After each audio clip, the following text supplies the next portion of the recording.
오늘은 심판때 이런 제목으로 하나님 말씀 나누도록 하겠습니다. 우리는 예수님께서 오시고 또 심판하실 거라는 것을 항상 믿고 고백을 합니다. 예수님께서 하나님 우편에 앉아 계시다가 거기로부터 살아있는 자와 죽은 자를 심판하러 오시리라. 이 고백을 항상 하면서 지내죠. 그런데 이 심판때가 있다라고 하는 것은 우리가 살아가면서 우리도 판단하고 살지 않습니까? 근데 정말 중요한 것은 내 판단이 아니고요. 내가 판단될 거라고 하는 사실입니다. 이걸 항상 기억하셔야 돼요. 우리가 판단하고 살잖아요. 뭐 대통령도 판단하고 누구도 판단하고 하는데 정말 중요한 것은 마지막 때 내가 판단이 될 것이다. 근데 많은 사람들이 이거를 잊고 살아요. 남 판단하는 게 자기 일처럼 생각하는 분들이 많은데 그거 재미삼아 하는 거는 그렇다 치고 그게 문제가 아니라 내가 판단이 될 거예요. 내가 제대로 살아왔느냐, 항상 이거를 염두에 두셔야 돼요. 여러 번 말씀드렸는데 저는 항상 그 생각을 하면서 삽니다. 주님이 오실 수 있잖아요, 매일매일. 그래서 요한계시록에 있는 말씀처럼 아멘 주 예수여 오시옵소서, 그러면서 항상 준비하는 마음을 갖습니다. 근데 참 서글픈 사실은 이상하게 이단들만 그런 거에 관심이 많아요. 이단들은 그래서 사람들을 또 끌기도 하고, 근데 정통들이야말로 이걸 항상 생각해야 되는데 정통들이 별로 생각을 안 하는 것 같아요. 말은 하죠. 근데 별로 생각은 안 하는 것 같아요. 그거 생각하면요, 내가 판단되어지거든요. 내가 판단되어진다 그러면 행동을 조심할 수밖에 없어요. 왜냐하면 하나님 앞에 내가 판단되어질 거니까. 남이 어떠냐도 별로 중요하지 않습니다. 내가 판단되어질 것이니까. 다른 사람도 물론 판단되어지겠지만, 이걸 생각하면서 오늘 주님이 또 말씀하고자 하는 바는 굉장히 특이한 부분이라고 저는 생각하는 부분인데, 이걸 보면서 우리들의 모습을 점검해 보는 좋은 시간이 되기를 바랍니다. 29절 함께 읽어보겠습니다. 무리가 모였을 때 예수께서 말씀하시되 이 세대는 악한 세대라. 표적을 구하되 요나의 표적밖에는 보일 표적이 없나니. 아멘. 무리가 모였을 때 예수께서 말씀하시되, 자, 이유가 있었습니다. 마태복음에 그 이유가 나오는데 마태복음 12장 38절에 보면 그때 서기관과 바리새인 중 몇 사람이 말하되 선생님이여 우리에게 표적 보여주시기를 원하나이다 그럽니다. 표적을 보여달라 이렇게 얘기해요. 바리새인과 서기관 중에 어떤 사람들이. 잘 아시는 대로 우리에게는 그 사람들이 그 당시 예수님에게 별로 선한 뜻을 안 갖고 있었다는 것을 잘 알죠. 그 말에 대해서 오늘 본문에서 주님이 말씀하시는 겁니다. 이 세대는 악한 세대라. 예수님이 있던 그 세대를 악한 세대다 이렇게 주님이 규정을 하십니다. 주님의 평가예요. 그러면 우리가 사는 세대는 어떠한가? 예수님께서 오셨던 세대는 악한 세대였습니다. 악하다고 하셨는데 이들은 정말 뻔뻔했습니다. 주님께서 보이신 표적이 한두 개가 아니잖아요. 바로 앞에서도 귀신 들려서 말 못하는 사람을 주님께서 치유해 주셨습니다. 그럼에도 불구하고 이들은 계속 표적을 요청합니다. 왜요? 악해서. 사람이 정말 믿음을 위해서 무엇을 요청할 수 있습니다. 그래서 구약에서도 보면 기도원도 그렇고 하나님께 표적을 구하기도 하고 하나님께서 기쁘게 주시기도 해요. 근데 어떤 경우는 원하는데 하나님이 주지도 않고 싫어합니다. 왜요? 안 믿으려고 하는 거니까. 믿으려고 하는 거랑 안 믿으려고 하는 건 완전히 다른 것입니다. 그래서 동기가 뭐냐 하는 건데 이들은 악한 세대다. 왜냐하면 안 믿으려고 자꾸 그러는 거죠. 이들은 보다 더 감격적이고 흥분시키는 하늘로부터 내려오는 표적을 구하곤 했습니다. 근데 이것은 주님께서 보이신 것이 부족하다 이런 표현이에요. 결국은 모욕적인 요구를 하는 것입니다. 믿기 위한 요청도 아니고요. 주님께서 말씀하시면서 표적을 구하되 요나의 표적밖에는 보일 표적이 없나니라고 말씀하십니다. 예수님께서 거절하신 거죠. 대신 요나의 표적을 보라 이런 얘기를 하신 것입니다. 요나는 큰 물고기 뱃속에 삼켜졌다가 다시 살아나서 나타나죠. 예수님께서도 죽음에서 부활하실 것입니다. 30절 함께 읽어보겠습니다. 요나가 니느웨 사람들에게 표적이 됨과 같이 인자도 이 세대에 그러하리라. 아멘. 요나가 니느웨에서 사람들에게 표적이 됨과 같이, 바다에 던져져서 죽었다고 생각된 사람이 기적적으로 살아났지 않습니까? 이게 보통 일은 아니죠. 근데 인자도 이 세대에 그러하리라. 예수님께서도 놀라운 하나님의 능력으로 죽임당하시지만 죽음에서 살아나실 것입니다. 십자가에 못 박혀 죽으시고 죽음에서 부활하실 예수님 자신이 바로 하나님의 표적입니다. 그러면서 주님이 말씀하시는데 이 31절과 32절 말씀을 여러분들이 항상 염두에 두시면 좋습니다. 굉장히 중요한 부분인데 31절 함께 읽어보겠습니다. 심판 때에 남방왕이 일어나 이 세대 사람을 정죄하리니 이는 그가 솔로몬의 지혜로운 말을 들으려고 땅끝에서 왔음이거니와 솔로몬보다 더 큰 이가 여기 있으며. 아멘. 예수님께서 왜 이들이 사악한지를 설명을 하시는데 먼저 솔로몬 얘기를 하면서 얘기를 하십니다. 심판 때에 남방 여인이 일어나, 스바 여왕을 말하죠. 예전에 그 솔로몬 때 솔로몬이 지혜롭다는 얘기를 듣고 찾아왔던 여왕이 있었죠. 그 여왕을 얘기하는 것입니다. 그러면서 이 세대 사람을 정죄하리니 이렇게 말씀하는데, 왜냐? 예수님 세대의 사람들이 잘못한 것을 그 여인이 지적할 것이다. 자, 우리는 마지막 때가 되면 모든 죽은 사람들도 다시 살아나고, 그래서 이게 다 같이 있을 거라는 생각 자체를 별로 안 하잖아요. 근데 예수님께서 그 얘기를 하시는 거예요. 옛날 사람들이 와서 당신들에게 한마디 할 거다. 근데 그 중에 하나로 스바 여왕이 그럴 거라는 거예요. 남방 여인이 일어나서 너희들을 정죄할 것이다. 왜냐? 이는 그가 솔로몬의 지혜로운 말을 들으려고 땅끝에서 왔음이거니와. 먼 나라에서 솔로몬의 지혜를 보려고 찾아왔다는 것입니다. 제가 그 길을 도보로 다녀보진 않아서 모르겠는데 이 에디오피아 쪽이라고 보거든요. 에디오피아에서 이 이집트를 생각을 해보면 이집트를 지나서 이제 이스라엘 땅으로 와야 되는데 육로로 왔든 혹은 배를 탔든 이게 하여간 쉬운 길은 아니에요. 요즘 같은 시대가 아니니까.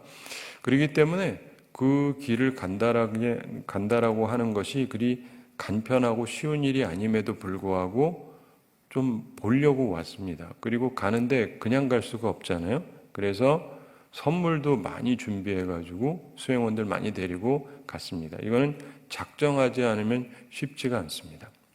작정하지 않으면 쉽지가 않습니다. 한 사람이 왔다 갔다 하는 게 그리 간단한 게 아니에요. 다음 주인가에 우리나라에서 세계적으로 대형 교회 하는 분들이 모여가지고 이 컨퍼런스 하는 게 있는데 우리 교단이 하는 건 아니고 여의도 순복음교회에서 하는 건데 거기에서 사람을 초대하면서 그 중에 여러분들이 있는데 그 중에 한 분으로 트럼프 대통령이 다니던 교회 담임 목사를 초대한대요. 우린 별로 잘 모르지만 여성입니다. 근데 오시라고 그래가지고 얘기가 됐답니다. 근데 이제 그 한 번 오는데 비행기 표도 여기서 다 해드리고 사례도 크게 해드리고 이게 돈이 엄청 들어갑니다. 그냥 일반 이코노미 타는 것도 아니고.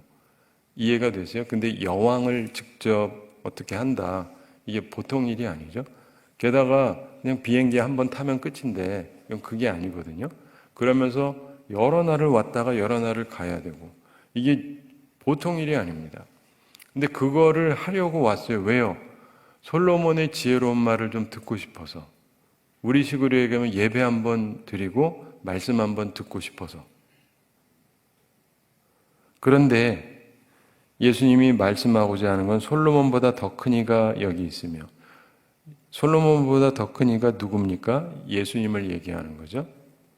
솔로몬도 굉장히 지혜로운 사람인 건 사실인데, 그런데 예수님은 더 훌륭하신 분이지 않습니까? 하나님의 아들이시고 그분의 지혜가 탁월하시고 그럼에도 불구하고 이 사람들은 자기들이 움직일 필요도 없어요.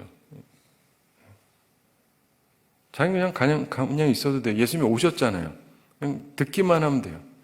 그런데 그것도 거절하고 있잖아요. 말씀 가지고는 부족하다 이거예요. 뭐 좀 표적 좀 보여봐. 그동안 보인 것도 많은데 그거 말고 딴 거 못해? 이런 식의 얘기를 하고 있는 거예요. 근데 스바 여왕이 와서 솔로몬에게 뭐 그런 식으로 했습니까? 아니죠. 네. 그렇기 때문에 스바 여왕이 와서 이 세대를 정죄할 것이다. 솔로몬을 만나려고도 내가 그렇게 애를 써가지고 오고 그랬는데 너희들은 어떻게 하나님의 아들이 너희한테 와 있는데도 그렇게 푸대접을 하고 그 말씀 좋은 줄도 모르고 고마워하지도 않고 너희들은 정죄받아 마땅하다 라고 얘기할 거라는 거예요. 제 얘기가 아니고 예수님 얘기예요. 왜냐하면 예수님이 마지막에 재판하실 거거든요. 재판장이기 때문에 증인 채택이랑 다 주님이 알아서 하시면 돼요. 근데 예수님께서 본래 아버지가 재판하시는데 아버지가 아들한테 다 위임을 하셨어요. 그래서 그거 가지고 하는 거예요. 예수님께서. 그러면서 그때 하실 계획을 말씀하고 있습니다. 그때 사람들을 불러올 건데 그 중에 스바 여왕도 온다. 말씀을 듣기 위해서 얼마나 애를 쓴 거예요. 그렇죠? 얼마나 애를 쓴 거예요. 그리고 좀 전에 말했던 그 컨퍼런스 같은 경우도 마찬가지인데 수많은 나라에서 수많은 분들이 모인답니다. 왜요? 말씀 들으려고. 그냥 다 비행기 타고 와야 돼요. 그리고 숙소도 필요하고. 근데 말씀 듣겠다고 수많은 사람들이 온단 말이죠. 근데 그런 걸 보면 항상 생각되는 게 있죠. 어떤 사람은 그냥 자긴 그 교회에 있으니까 나가기만 해도 되는데도 별로 고마운 줄도 모르고. 근데 그런 것처럼 예수님께서 지금 말씀하시는 걸 우리가 잘 생각해 봐야 됩니다. 나는 주님의 말씀에 대한 간절함이 어느 정도인가? 어느 정도인가? 제가 목회하면서 항상 느끼는 참 희한한 점인데 제가 담임 목회를 항상 오랫동안 해왔는데 그럼 이제 저희 교우들은 그냥 있으면 듣잖아요. 저희 교우들은 자기 다니는 교회 그냥 나오면은 담임 목사가 얘기하니까 그냥 들으면 되는데 참 희한한 것이 우리 교회는 안 나오고 딴 교회는 나오고 뭐 이런 일들이 많아요. 보면서 참 신기한 일이로다. 딴 사람들은 남의 교회인데 그 오느라고 얼마나 눈치도 보이고 신경도 쓰이고 그런데도 말씀 듣겠다고 오는데 어떻게 우리 교회는 어떤 사람은 뭐 전혀 관심도 없고 근데 이게 참 희한한 일이죠. 근데 그런 것처럼 주님께서 말씀하시는 거예요. 내가 와서 너희들에게 이렇게 귀한 일을 해주는데 너희들은 그걸 인정하지를 않고 자꾸 뭘 더 보여내라, 증명해라 이러고 있느냐? 너희들은 심판받아 마땅하다. 이 이야기를 하시는 거예요. 그리고 또 다른 예, 이게 더 큰 예라고 저는 생각해서 여러분에게 때때로 말씀드렸던 적이 있는데 굉장히 중요한 예입니다. 32절 함께 읽어보겠습니다. 심판 때에 니느웨 사람들이 일어나 이 세대 사람을 정죄하리니 이는 그들이 요나의 전도를 듣고 회개하였음이거니와 요나보다 더 큰 이가 여기 있느니라. 아멘.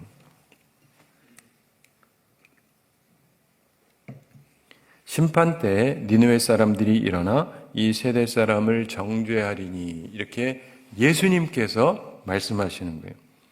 심판할 때 니느웨 사람들이 와서 이 사람들을 정죄할 것이다. 그 얘기는 우리도 포함이 되는 거예요. 우리도 포함이 되는 겁니다. 그런데 니느웨 사람들은 잘 아는 대로 요나서에 보면 회개했잖아요. 회개했습니다. 조금 약간 그 구분을 하자면 니느웨 사람들이 요나 때는 회개하고 나중에 가서 이 사람들이 멸망합니다. 왜냐하면 요나가 있던 세대의 사람들은 회개를 하는데 그 다음 세대로 가면서 또 못된 짓 하다가 결국 망해요. 이스라엘 백성들도 세대마다 다르잖아요. 출애굽 1세대는 출애굽은 했는데 가나안 땅에 못 들어가죠. 여호수아 갈렙만 들어가고, 근데 출애굽 2세대가 들어가잖아요. 그렇죠? 출애굽 2세대는 여호수아랑 있으면서 또 괜찮았는데 그 다음 세대부터는 또 바알 섬기고 막 그러다가 어려움이 생기잖아요. 그래서 똑같은 민족이라고 똑같은 게 아니에요. 세대마다 달라요.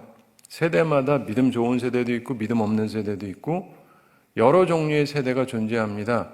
그래서 아버지와 아들과 손자가 다 똑같으냐? 아니요. 다르습니다. 같기도 하고 다르기도 하는데 아버지, 아들, 손자 3대가 다 괜찮은 집안은 극히 드뭅니다. 거의 없다고 보시면 돼요. 아브라함, 이삭, 야곱 이런 식의 집안이요 거의 없어요. 그래서 막 우리는 신앙의 명문이 되자, 그거는 뭐 말뿐이고 실제로 그렇게 되는 게 그리 쉽지가 않습니다. 그런데 우리 인생을 살아가면서 보면은요, 주님께서 하신 이 말씀, 그 요나 때의 니느웨 사람들 회개했죠. 그러나 이스라엘의 대부분, 예수님이 오셔서 직접 말씀하시고 하는데 회개하지 않는 거예요. 그래서 정죄할 것이다, 이런 뜻입니다. 그러면서 이는 그들이 요나의 전도를 듣고 회개하였음이거니와.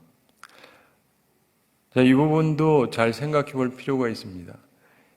요나가 니느웨 사람들한테 가가지고 하나님의 심판을 선언을 합니다. 이들은 진리를 잘 모르는 사람들이죠. 타 종교를 믿고 있던 사람들이라 종교에 대한 관념, 신에 대한 관념은 있기는 하지만, 그러나 우리가 섬기는 여호와 하나님을 섬기던 사람들은 아니지 않습니까? 그래서 진리를 잘 모르는 사람들. 그래서 그들이 또 설교를 듣게 되는데 요나의 선포를 듣잖아요. 근데 요나의 선포가 사랑이 가득한 선포도 아니고 지혜로운 선포도 결코 아니었습니다. 언젠가 말씀드렸습니다마는 저는 요나를 볼 때마다 요나가 나중에 얘기한 것을 그때 들었던 사람들이 나중에 심판대에 서서 지금 말씀을 듣는 모든 세대, 모든 사람들에게 얘기할 거예요. 우리는 이런 목사의, 이런 선교사의 말씀을 듣고 회개했다. 너희들은? 이라고 질문을 할 건데, 예수님 세대는 예수님이 최고니까 보통 목사랑은 비교되지 않으니까 더더욱 그렇죠. 근데 예수님뿐 아니라 할지라도 제가 이렇게 생각을 해보면은 요나랑 비교하면은요 그리 못된 목사님이 많지가 않습니다. 예수님과 비교하면 못된 목사가 많은데 요나랑 비교하면은 요나는 하도 급이 좀 그래서 그보다 못된 목사는 찾기가 생각보다 쉽지가 않아요. 여러분이 생각하는, 내가 생각하던 최악의 목사를 떠올려 보시면서 지금 비교를 해보십시오. 요나는 첫째, 이 사람들한테 가고 싶지가 않았어요. 주님이 복음을 전하라고 하는데 가고 싶지가 않은 거예요. 그 이쪽 가라고 하는데 저쪽으로 가잖아요. 동으로 가라고 하는데 서로 간다고요. 지돈 내가면서. 지돈 내가면서 딴 데로 가는 거예요. 주님의 말씀 안 전하려고. 그리고 그 다음에 폭풍이 일으니까 주님 잘못했습니다. 제가 돌아가겠습니다. 안 그래요. 그냥 저 집어서요 바다에다 던져버리십시오. 그럼 끝날 겁니다. 이 얘기가 뭐냐면요, 난 죽고 끝나겠다 이거예요. 나 복음 안 전하겠다 그 사람들한테.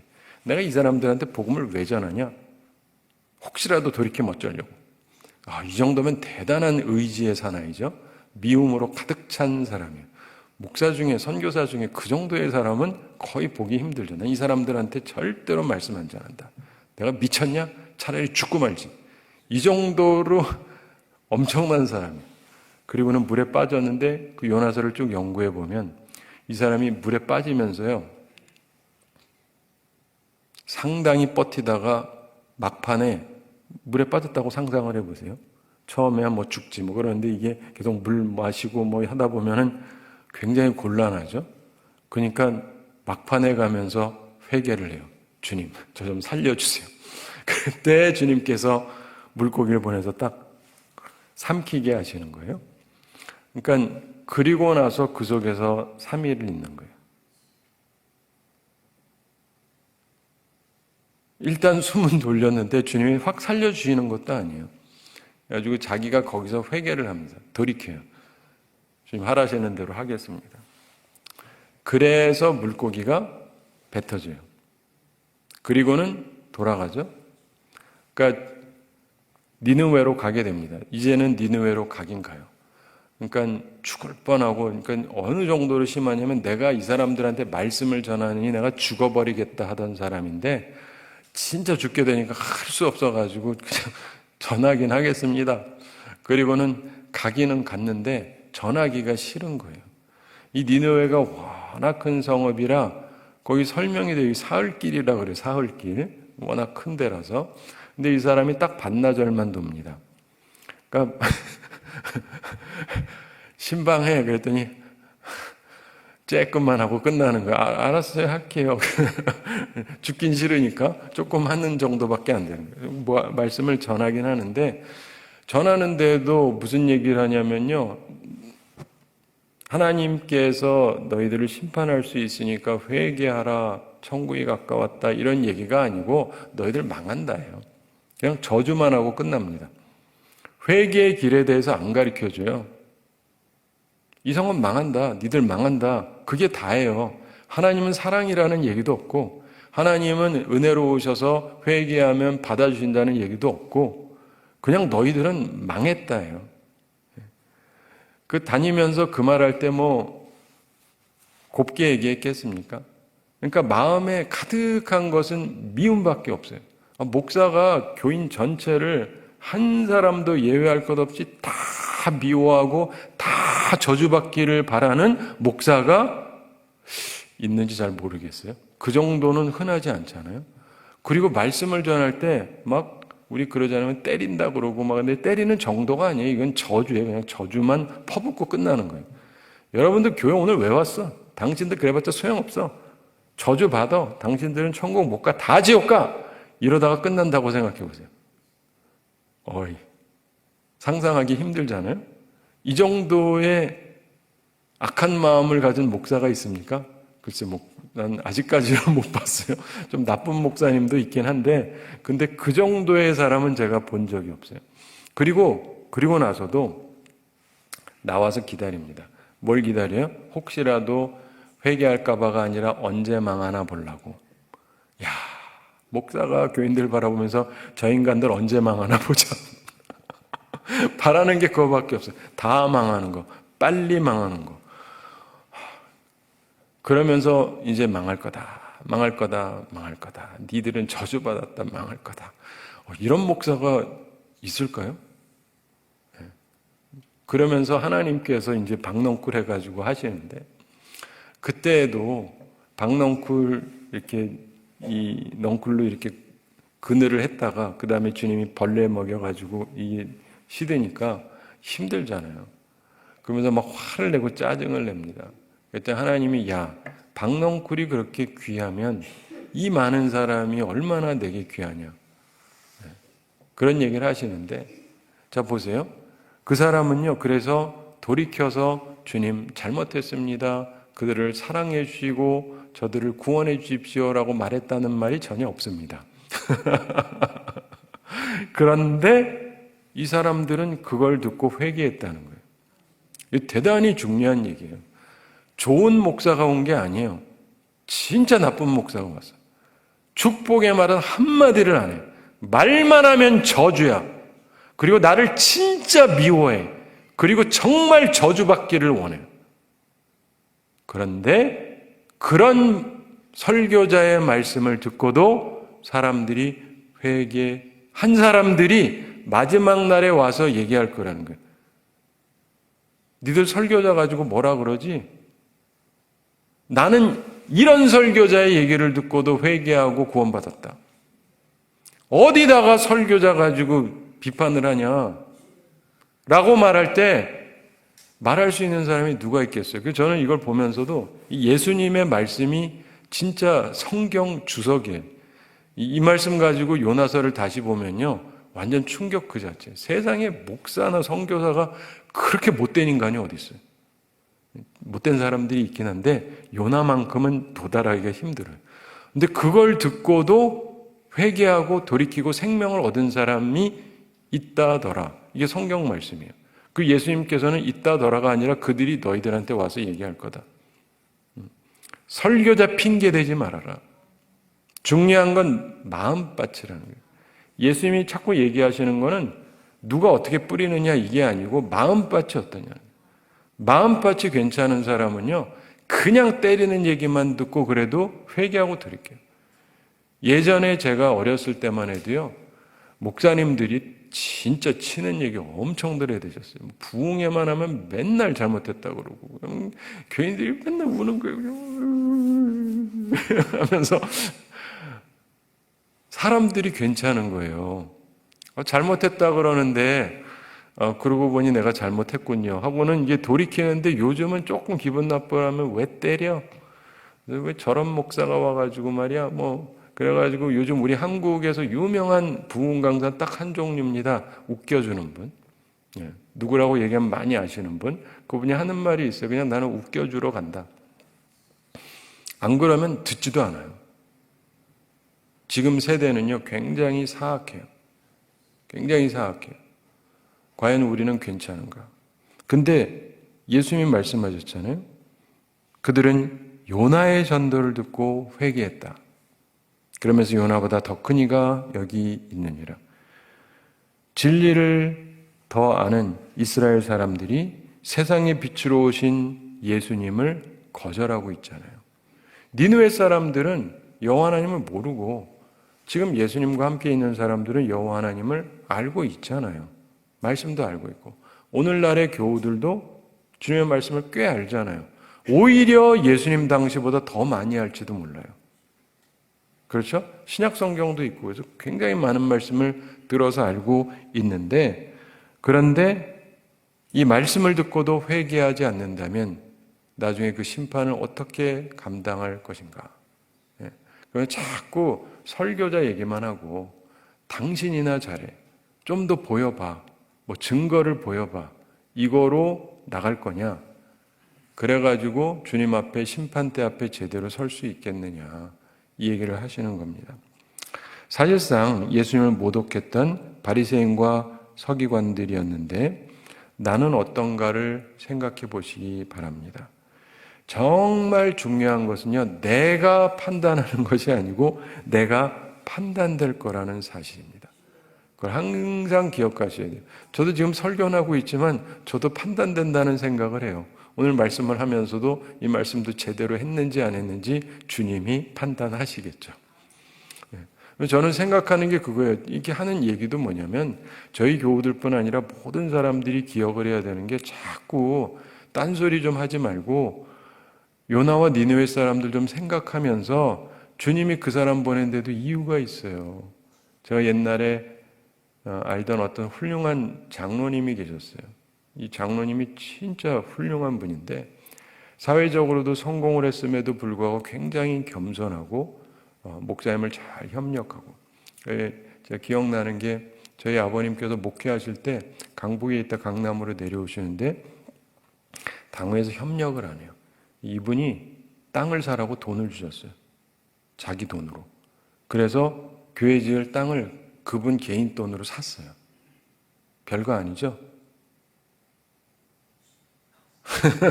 무슨 말인지 아시겠죠? 우리가 어디로 좀 움직여야 되겠다. 근데 당회나 이런 데서 잘 움직여지지 않는데 누가 와가지고 개인 돈으로 땅 사십시오 하고 땅 살 돈을 줬다. 간단한 일은 아니잖아요. 근데 그런 분인데, 이분이 하면서 자주 하던 얘기가 있어요. 교우들에게. 하나님께서 좋은 목사님을 주시는 것도 중요하지만 나쁜 목사님 주는 것도 이유가 있다. 장로님이 그렇게 얘기해요. 하나님이 좋은 목사님을 주는 건 은혜지만 또 나쁜 목사님 주는 것도 이유가 있다. 우리 정신 차리라고 그러는 경우도 있고. 이렇게 말하는 분 별로 못 보셨죠? 그러니까 옛날에는요, 훌륭한 장로님들도 꽤 많았어요. 그러니까 좋은 목사님은 좋아서, 나쁜 목사님은 나빠서, 하여간 하나님의 종이니까 하나님의 종으로 인정하고 하나님의 사자로 인정하고 우리는 하나님의 뜻을 따라서 살아가야 된다. 어떤 경우는 진짜 정말 안 좋은 목사님들도 있어요. 그분들하고 있는 것 자체가 굉장히 피곤함이죠. 근데 거기에도 하나님의 뜻이 있다. 우리가 얼마나 못됐으면 하나님이 그런 사람을 주시겠는가. 회개하면서 있어야 된다. 이런 분들이 있었어요. 그러면서 그런 분들에 의해서 이제 교회들이 성장해 나갔던 것이죠. 사랑하는 성도 여러분, 사람들 중에서는요, 자꾸 이것저것 따지면서 그러는 사람들이 있는데 그게 훌륭한 믿음의 자세가 아니고요. 모든 상황에서 은혜 받을 수 있는 사람이 최고예요. 제가 자주 말씀드리는데 제자 중에 최고의 제자, 수제자가 누구냐? 어떠한 경우에도 시험 안 드는 사람이 최고의 수제자예요. 사람들은 말씀 듣고 시험 들기도 하고 떠나가기도 하는데 12제자는 남아있잖아요. 그리고 베드로 같은 경우는요, 예수님이 심지어 사탄아 내 뒤로 물러가라, 너는 나를 넘어지게 하는 자로다 하는데도 시험 들었다는 말이 없어요. 그 이후로 7일 동안 말을 안 하고 주님을 뒤에서 묵묵히 따라오기만 했다, 이런 말 없어요. 그 내가 보면서 느끼는 게, 야, 진짜 대단하다. 주님께서 그렇게 막 세게 말해도 시험에 들지를 않아요. 와, 어떻게 저럴까? 저도 그러려고 노력은 하는데 쉽지는 않죠. 시험 들 만한 상황들이 우리한테 있잖아요. 근데 그 면에서 우리가 부족함이 있는 거죠. 어떠한 상황에도요, 진짜 최고의 주님의 제자는 시험에 절대 들지를 않습니다. 그리고 그 모든 상황 속에서 사람들이 다 시험 드는 상황에서도 생명의 말씀이 여기 있사오니 우리가 어디로 가리까? 이러잖아요. 그러면서 은혜는 다 받는 거예요. 농담 삼아 하던 말이지만 옛날에 제일 날씬한 사람이 비 사이로 맞까? 비 사이로 맞까? 그래서 비를 안 맞을 정도로 말랐다. 제일 뚱뚱한 사람은 오는 비 다 맞아. 비 다 맞는다고. 근데 어떤 사람 보면 은혜 사이로 맞가요. 엄청난 은혜가 내리는데도 은혜 하나도 못 받아. 그리고 어떤 사람은 오는 은혜 다 받아. 이런 사람이 있어요. 오는 은혜 다 받는 사람이 있고. 나는 어떤 사람인가? 항상 요나와 니느웨 사람들을 생각해 보세요. 요나와 니느웨 사람들. 그러면서도 저는 목회자로서 생각하는 게 뭐냐면, 목회자는 주님이 가라는 대로 가야 되는구나. 왜냐하면 요나는요, 니느웨 가가지고 미움으로 얘기했음에도 불구하고 거기에 놀라운 은혜가 임하잖아요. 정말 중요한 건 내가 가고 싶은 데가 아니고 주님이 가라는 대로 가서 주님이 하라는 걸 해야 되죠. 근데 그러면 놀라운 일들이 생기는 것입니다. 사랑하는 성도 여러분, 주님께서는 이 세상을 창조하셨고 이 세상을 다스리시고 이 세상을 심판하실 분이십니다.